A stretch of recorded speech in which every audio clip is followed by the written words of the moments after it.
റസൂലുള്ള പറഞ്ഞു, ഖദീജ 25 കൊല്ലം കൊണ്ട് കാണുന്നതല്ലേ എന്റെ പ്രിയപ്പെട്ടവരെ. ഖദീജ ബീബി റളിയല്ലാഹു തആല അൻഹ അല്ലാഹുവിന്റെ പ്രവാചകനോട് പറഞ്ഞു, യാ റസൂലല്ലാഹ്, മുത്തുനബിയേ,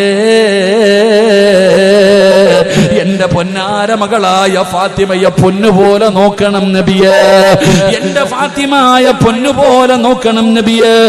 എന്റെ പ്രിയപ്പെട്ടവരെ, ഫാത്തിമ ബീബിക്ക് ചെറിയ പ്രായമാണ്, ഒരു ഉമ്മയുടെ ആവശ്യമുള്ള സമയമാണ്, ഒരു പെൺകുട്ടിയുടെ കൂടെ ഉമ്മയുണ്ടാകേണ്ട പ്രായമാണ് ഫാത്തിമ ബീബിക്ക്. ഏകദേശം 15 വയസ്സോ 16 വയസ്സോ പ്രായമുള്ള സമയമാ.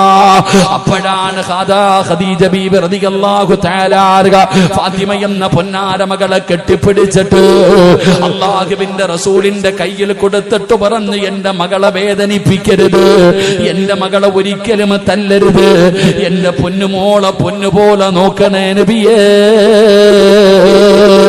അല്ലാഹുവിന്റെ പ്രവാചകന്റെ കയ്യിൽ പിടിച്ചിട്ട് ഫാത്തിമാനെ ഏൽപ്പിക്കുകയാ.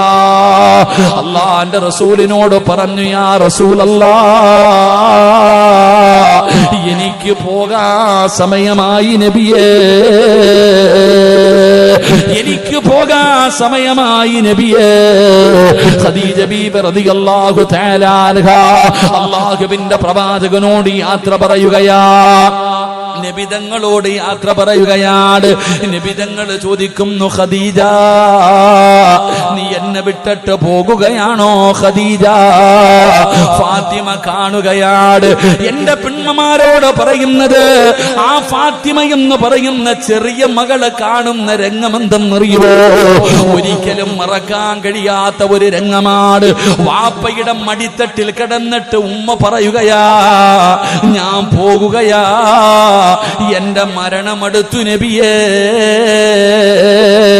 25 കൊല്ലമായി ഞാൻ നിങ്ങളുടെ കൂടെ ജീവിക്കുകയാണ്, 25 കൊല്ലമായി ഞാൻ നിങ്ങളുടെ കൂടെ ജീവിക്കുകയാണ്. പടച്ചവനെ, എന്റെ നാവിൽ നിന്ന് മനസ്സിന് വേദന ഉണ്ടാക്കുന്ന എന്തെങ്കിലും വീണു പോയിട്ടുണ്ടെങ്കിൽ എനിക്ക് പൊരുത്തപ്പെട്ട് തരണേ യാ റസൂലല്ലാഹ്. ഉമ്മ വാപ്പയോട് പറയുകയാ, 25 കൊല്ലമായിട്ട് ഞാൻ നിങ്ങളുടെ കൂടെയാണ് ജീവിക്കുന്നത്, എന്റെ ഭാഗത്ത് നിന്ന് എന്തെങ്കിലും ഒരു പോരായ്മ വന്നിട്ടുണ്ടെങ്കിൽ പൊരുത്തം തരണേ എന്ന് നബിതങ്ങളോട് പൊരുത്തം ചോദിക്കുമ്പോ അല്ലാഹുവിന്റെ റസൂല് വാബുത്തി പിടിക്കുകയാ. ആയിഷ ബീബിയുടെ ഖദീജ ബീബിയുടെ